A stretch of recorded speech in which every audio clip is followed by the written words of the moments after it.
बहुत समय पहले की बात है। किसी गांव में रामू नाम का एक किसान रहता था।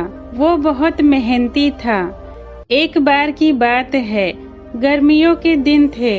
रामू के खेत में इस बार तरबूज और खरबूजे की धूम थी। जानवरों से खेत की रक्षा के लिए उसने खेत के किनारे ही एक झोपड़ी बना दी और रात के समय उसी झोपड़ी में सोने लगा। एक रात पड़ोस के गांव में कठपुतलियों का नाच हो रहा था। रामू को नाच देखने की इच्छा थी, लेकिन जाए तो कैसे? खेत पर किसी के ना होने से गीदड़ और दूसरे जानवर खेत को चढ़ जाएंगे। वह ये सोच ही रहा था कि तभी एक बाबा जी उसे झोपड़ी की तरफ आते दिखाई दिए। उन्हें देखकर रामू खुशी से उछल पड़ा। बाबा जी को झोपड़ी में बिठाकर बोला, महाराज जी, आप इस कुटिया में आराम करें। तरबूज और खरबूजों से खेत भरा पड़ा है। पेट भर उनका सेवन कीजिए और कोई गीदड़ खेत में आए तो उसे भगा दें। आधी रात के बाद मैं वापस आऊंगा। महाराज जी को और क्या चाहिए था? बोले, खुशी से जाओ बेटा, बाबा जी सब देख लेंगे। रामू के चले जाने पर बाबा जी खेत में घुसे और चुन चुन कर मीठे तरबूज और खरबूजे ले आए। पेट भर खाने के बाद चिलम बनाई और झोपड़ी के अंदर खाट पर जा बैठे। घास फूस की वह झोपड़ी अधिक ऊंची न थी। तिनके लटक कर खाट को छू रहे थे। खाट के पास ही घास का एक ढेर लगा था। खरबूजों की मिठास और खुशबू ने बाबा जी को मस्त बना दिया।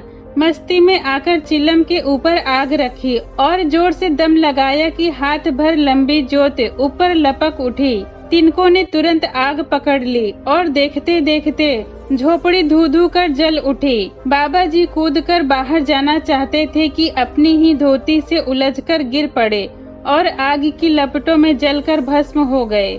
गांव वालों ने जब झोपड़ी से निकलती हुई लपटों को देखा तो खेत की ओर दौड़ आए। रामू को आवाज लगाई। उसका कहीं पता ना था। सबके होश उड़ गए। शायद वह भी झोपड़ी के साथ जल गया। उसके बड़े भाई ने बांस का एक डंडा उठाकर जलती आग को कुरेदा तो उसमें से एक लाश निकल आई। लाश को देखकर घर वालों में रोना पिटना मच गया। रामू को जला हुआ पाकर गांव के लोग दुखी हुए। उसके माता पिता भाई बहन छाती पीट पीट कर रोने लगे। फिर तो रामू का अंतिम संस्कार करने के बाद ही वे घर लौटे। रात के तीसरे पहर जब रामू खेत पर आया तो देखा उसकी झोपड़ी राख बनी है। घास का ढेर भी फूक चुका है। उसे बाबा जी पर बड़ा क्रोध आया। कमबख्त ने खरबूजे भी खाए और जाते जाते झोपड़ी में आग भी लगा दी। घर के लोगों को अब क्या कहेगा, ये सोचते हुए वह गांव की ओर चल पड़ा। गांव पहुंचकर उसने देखा कि गांव के लोग शोक की मुद्रा में चुपचाप बैठे हैं। बीच में हुक्का पड़ा है और लोगों की आंखें आंसुओं से भीगी हुई है। वह समझ न सका कि लोग क्यों मौन बैठे हैं। चौपाल के किनारे पहुंचकर रामू ने अपने बड़े भाई को आवाज दी। देखते ही लोग चौंक उठे। एक ने चिलम उठाकर उस पर दे मारी। रामू अपने कपड़े झाड़ने लगा। भूत भूत कहते हुए लोग भाला और लाठियां लेकर उसके पीछे दौड़ पड़े। मारो मारो, भूत आ गया। लोगों को अपने पीछे भागते देख रामू ने भागकर अपनी जान बचाई। वह समझ न सका कि लोग उसे क्यों खदेड़ रहे हैं। वो जाकर अपने खेत के पास बैठ गया। सूरज उगने के साथ ही गांव का एक धोबी घाट की तरफ जा रहा था। खेत के पास रामू नजर आया। धोबी को देखकर रामू उठकर उसकी ओर चल पड़ा। वह धोबी से पूछना चाहता था कि आखिर क्या बात है, गांव के लोग उससे इतना नाराज क्यों हैं। रामू को अपनी ओर आता देखकर धोबी ने अपनी गठरी वहीं फेंक दी और भूत भूत कहता हुआ गांव की ओर भाग गया। रामू सोच में पड़ गया, आखिर क्या बात है, लोगों ने मुझे क्यों भूत बना दिया। तभी उसने देखा कि गांव के लोग भाला, लाठियां और जलती हुई लकड़ियां लेकर धोबी के साथ उस ओर बढ़े आ रहे हैं। लोगों को अपनी ओर आता देखकर रामू अरहर के खेत में घुस गया।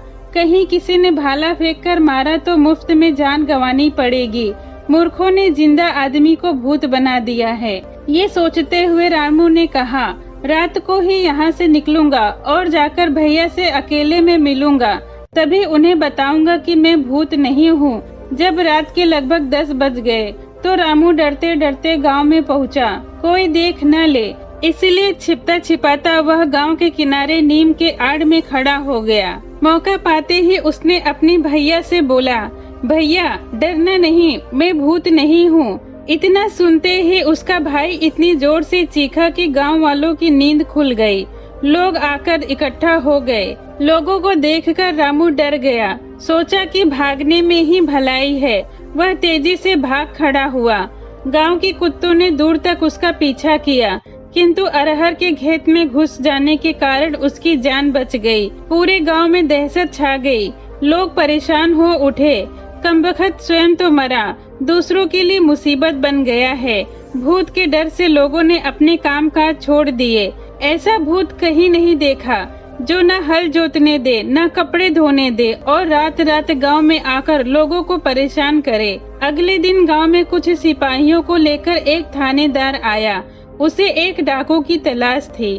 थानेदार को जब मालूम हुआ कि गांव में एक भूत आया है तो उसने वही डेरा डाल दिया। सोचा शायद वह भूत न होकर वही डाकू हो जिसकी तलाश कई दिनों से हो रही है।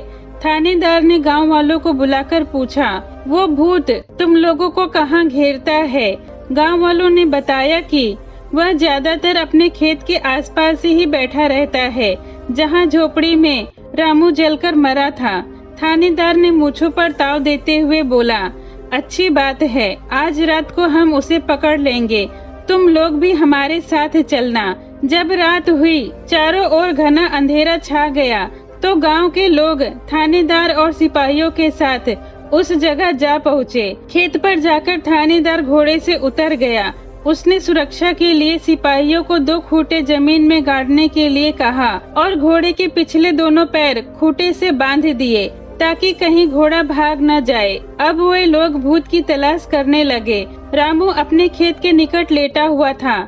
लोगों को अपनी ओर आते देखा तो वह उठ बैठा। सोचा पता नहीं अब कौन सी आफत आ गई है। जी में आया कि अरहर के खेत में छिप जाए, लेकिन उसने ऐसा नहीं किया। कब तक लोगों से छिप छिपाकर अपनी जान को जोखिम में डालता रहेगा? इससे अच्छा कि खुलकर सामने आया जाए। वह उठकर खड़ा हुआ और जोर जोर से चिल्लाता हुआ उनकी ओर दौड़ने लगा। लो मारो मुझे, मैं भूत हूँ, जिंदा भूत, आओ मुझे मारो, मुझे पकड़ो। अंधेरी रात में रामू की आवाज दूर दूर तक गूंज उठी। रामू की आवाज सुनकर गांव वालों की हिम्मत टूट गई। वे भाला, लाठियां और मसाले वहीं छोड़कर भाग खड़े हुए। सिपाहियों में भगदड़ मच गई। थानेदार कूदकर घोड़े पर जा सवार हुआ। घोड़े को एक लगाई, किंतु घोड़ा उछल उछल कर वहीं रह जाता। ये देखकर थानेदार की घिघी बंद हो गई। वह समझा कि भूत ने घोड़े के पिछले पांव को जकड़ लिया है, जिसके कारण घोड़ा भागने में असमर्थ है। थानेदार वहीं बेहोश हो गया। अगले दिन गांव में खबर फैल गई कि भूत ने कमाल ही कर दिया, थानेदार के घोड़े तक को जकड़ लिया। अब उससे छुटकारा पाने का एक ही उपाय है कि उसकी मान मनौती की जाए। तेरवी करने के बाद प्रेत आत्माएं शांत हो जाती हैं। शाम को सारे गांव वालों ने मनौती की। टोकरी भर मिठाइयाँ खेत में रख आए। रामू उस समय अरहर के खेत में छुपा हुआ सब सुन रहा था। उसका भाई हाथ जोड़कर जोर जोर से कहने लगा, भैया तू चला गया, लेकिन इस गांव के लोगों को माफ कर दे। इन लोगों ने तेरा क्या बिगाड़ा है? तू इन्हें क्यों दुख दे रहा है? 13वीं के दिन हम लोग मिलकर तेरी पूजा करेंगे। तुझे जो चाहिए वो बता दे, लेकिन हमारा पीछा छोड़ दे। रामू इन सब बातों से परेशान हो चुका था। उसने सोचा क्यों न 13वीं के दिन मैं भी वहां जाऊं और जाकर देखूं कि कौन कौन 13वीं में आया है। जो मेहमान उस दिन नहीं आएगा, उसी के घर जाकर अपनी विपदा सुनाऊंगा। उसे बताऊंगा कि मैं रामू हूँ, मैं मरा नहीं हूँ। मेरी जगह एक बाबा जी उस झोपड़ी में जल गए थे। 13वीं से पहले आधी रात को रामू चौपाल में घने नीम के पेड़ पर जा चढ़ा। उसी नीम की छाया में मृतक की क्रियाकर्म के बाद मेहमानों को भोजन कराया जाने वाला था।